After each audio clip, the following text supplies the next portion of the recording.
안녕하세요. 공 대표입니다. 자, 오늘 이 시간에는 수도권의 코너 건물이 2억대에 나온 물건이 있어서 그 물건을 같이 한번 분석해 보려고 합니다. 해당 물건 굉장히 저렴하게 나와 있는 물건이고 소액으로 건물주가 돼볼 수가 있는 물건인데 명도는 굉장히 길어질 수도 있는 물건이라는 겁니다. 자, 과연 그런 내용들은 어떤 내용이 있고 여러분들 건물 투자하실 때는 어떤 점들을 주의하셔야 되는지 그 내용을 지금부터 한번 분석해 보도록 하겠습니다. 먼저 물건에 대한 정보를 같이 보시면 사건 번호는 2022 타경 76971번 사건입니다. 소재지는 경기도 오산시 오산동에 소재하고 있는 물건이고요. 물건 종별은 근린시설이 겸용권 나와 있는 사건입니다. 그 토지 면적은 16평이다 보니 토지는 굉장히 작지만 건물 면적은 34평짜리가 겸용권 나와 있는 사건이고요. 그 최초의 관전평가 금액은 2억 3,400만 원 정도에 나와 있는 물건입니다. 수도권에 건물 하나 살 수가 있는 물건인데 그 금액대가 2억 초반이라고 하면은 굉장히 메리트 있는 금액으로 나와 있는 물건이 아닌가 이렇게 판단이 되는데요. 일단 어떤 건물이 나온 건지 사진부터 같이 한번 검토해 보도록 하겠습니다. 사진 먼저 한번 같이 보시면 대로변 코너에 나와 있는 건물이 김물과 나와 있는 사건이고요. 해당 지역은 상업지역으로 들어가다 보니 그 토지에 대한 가치도 충분히 있는 지역에 나와 있는 물건입니다. 건물이 토지는 참 작은데 R자로 지어져 있는 건물이죠. 해당 토지의 계양도를 한번 같이 봐보면 사거리 코너에 위치하고 있기 때문에 그 투자 가치는 굉장히 좋은 물건이 될 수가 있겠다. 그 다음에 구조도를 같이 봐보면 1층은 근린생활시설 사무소로 되어 있고요. 2층하고 3층은 영업 공간 및 주거용 공간으로 사용하고 있는 그런 물건입니다. 그 다음에 층별 임대는 어떻게 맞춰져 있는가? 1층에는 이렇게 공인중개사 사무실이 들어와 있고요. 그 다음에 2층은 연화당으로 사용하고 있고요. 3층은 그 연화당을 사용하시는 임차인이 주거용 공간으로 사용하고 있는 그런 물건입니다. 그 다음에 해당 물건의 추가적인 포인트는 인근에 이제 병원이 많이 소재하고 있고요. 그러다 보니 1층에 약국들도 많이 들어와 있고 어느 정도 임대 수요는 있는 지역에 나와 있는 물건이라는 거죠. 사실적으로 해당 지역이 오산 지역에서 대표적인 상권으로 들어가느냐? 그건 아닙니다. 오산에서 가장 활성화되어 있는 상권은 이 오산시청 인근에 있는 운한들 한식거리라고 하는 저 상권이 가장 대표적인 상권이고요. 그 다음에 세교지구가 개발되면서 이 오산대역 인근 상권도 사람들이 많이 찾는 그런 상권 중에 하나입니다. 그렇기 때문에 해당 물건은 구시가지 상권이기 때문에 오산을 대표하는 상권은 아니지만 인근의 병원들이 소재함으로 인해서 어느 정도 임대는 나갈 수가 있는 그런 지역으로 판단이 되는데요. 해당 물건 여러분들 투자하실 때 굉장히 중요한 포인트가 두 가지가 있습니다. 첫 번째는 바로 명도가 굉장히 오래 걸릴 수가 있는 물건이라는 겁니다. 해당 물건의 임차인 현황을 같이 보시면 임차인은 두 명으로 조사가 되어 있죠. 1층에서 공인중개사 사무실을 운영하시는 임차인 한 분 계시고 그 다음에 2층, 3층을 연화당으로 운영하고 계시는 임차인 한 분 계십니다.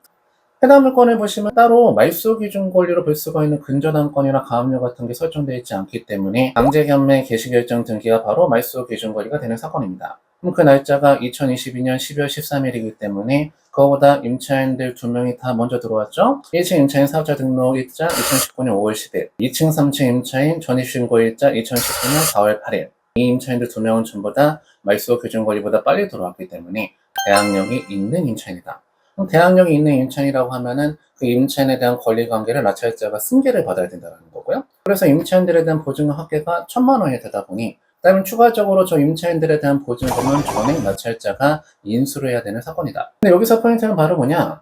2층, 3층을 운영하고 있는 임차인은 2층은 상가용도, 그다음에 3층은 주거용도로 사용하고 있긴 하지만 저 부분에는 2019년 4월 8일 날 전입신고 해놓은 상태입니다. 그렇게 되면 어떻게 되는 거냐? 건축물 대장상 용도는 2층은 창고시설, 창고로 되어 있고요. 3층은 사무실로 되어 있습니다. 그런 공간을 2층을 점집으로 운영하고 있고 3층은 주택 용도로 사용하고 있다는 거죠. 일단 이 부분 자체가 건축물 대장상 용도랑 현황 용도가 일치하지 않기 때문에 나중에는 불법 건축물로 등재될 수가 있는 가능성 있는 건물이라는 게 여러분들 주의하셔야 되는 점 중에 하나입니다. 근데 해당 물건은 지금 현재 연화당에서 운영하고 있는 그 구조 자체가 전집으로 운영하고 있긴 하지만 2층 형태도 사실상 주거용 형태로 되어 있는 공간이고요. 3층도 사실적으로 주거용 공간으로 되어 있는 형태처럼 보이죠. 실제로 저 연화당 운영하시는 임차인이 저 공간에 거주해서 살고 있는 공간입니다. 우리가 한 가지 아셔야 되는 건 바로 뭐냐면은 아무리 건축물 대장상이나 공부상 용도가 상가나 창고나 공장으로 되어 있다고 하더라도요. 임차인이 사실상 용도를 주거용으로 사용하고 있다고 하면은 주택임대차보호법을 적용받게 되어 있습니다. 그 다음에 임차인은 해당 공간에 사업자 등록을 해놓은 게 아니라 전입신고를 해놓은 그런 상태죠.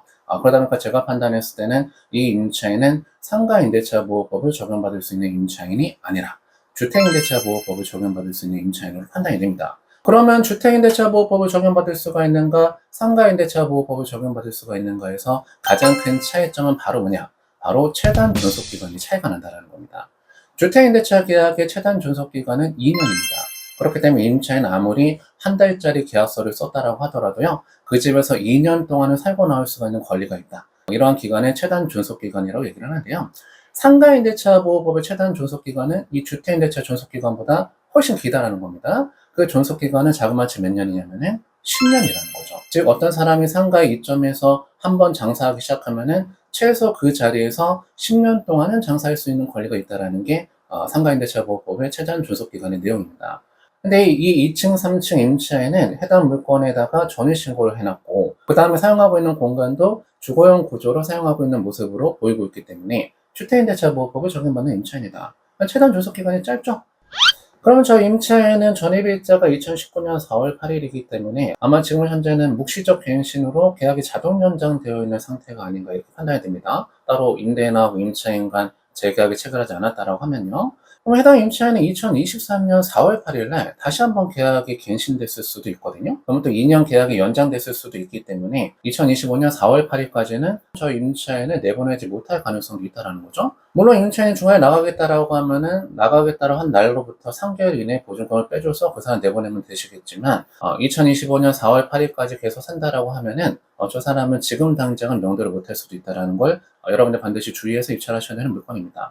2층, 3층 임차인보다 더 문제가 되는 건 바로 1층 임차인이죠. 1층 임차인은 공인중개사 사무실을 운영하고 계시는 분이고 사업자 등록을 해놓은 그런 상황이죠. 그러다 보니 1층 임차인은 주택임대차보호법을 적용받는 게 아니라 상가임대차보호법을 적용받는 임차인이다.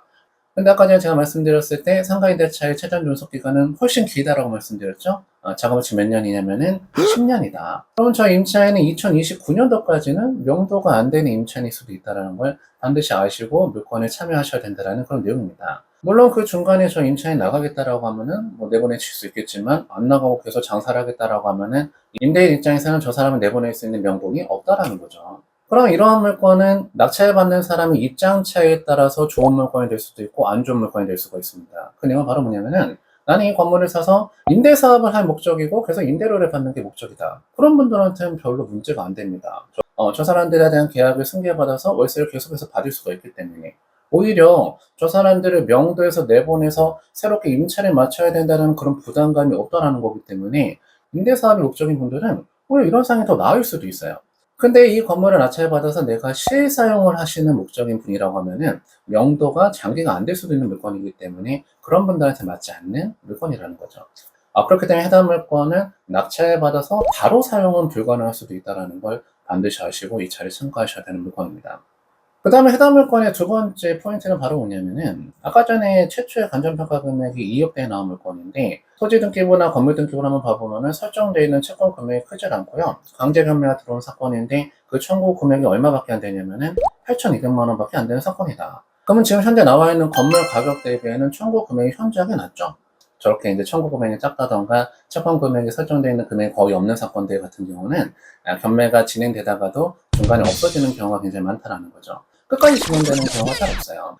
그래서 해당 물건은 그런 내용이 또 어디에 표시가 되어 있냐면은 문건 송달 내역을 한번 같이 봐보면 2023년 5월 24일날 채무자경 소유자 대리인 법률회사에서 강제집행 정지 신고서를 제출했다 이런 내용이 들어가 있죠. 그렇기 때문에 이 물건은 이미 경매 취소 절차가 진행 중에 있는 사건이고요. 아마 2023년 5월 30일에 입찰하는 물건인데 그날 법원에선 진행하지 않을 가능성이 굉장히 큰 물건입니다. 그래서 이 물건은 사실상 취소된 물건이라고 보셔도 과언이 아닌 물건이기 때문에 열심히 조사를 하셔서 입찰 준비를 한다라고 하더라도 약간 김새는 상황이 발생할 수가 있습니다. 그래서 여러분들이 그 부분을 반드시 생각하시고 입찰 준비를 하셔야 되는 물건입니다. 자, 오늘 여러분들하고 수도권에 거주하고 있는 2억대 굉장히 저렴한 금액으로 투자할 수가 있는 상가 건물을 같이 한번 살펴봤는데요. 해당 물건 물론 좋은 물건이긴 하지만 두 가지의 리스크가 있는 물건이다. 첫 번째는 임차인에 대한 명도 기간이 길어질 수가 있는 사건이라는 거. 그 다음에 두 번째는 취소될 가능성이 너무나 큰 물건이라는 거죠. 우리가 항상 경매물건을 투자할 때는 물권적인 분석도 중요하지만 그 권리관계에 대한 내용과 진행 절차에 대한 부분도 반드시 생각을 하고 입찰 준비를 하셔야지 올바른 입찰이 되시겠습니다. 자, 오늘 내용 여기까지 해서 마무리하도록 하겠습니다. 오늘 내용이 도움이 되셨다라고 하면은 구독과 좋아요를 부탁드리고 다음 시간에 또 만나 뵙도록 하겠습니다. 감사합니다.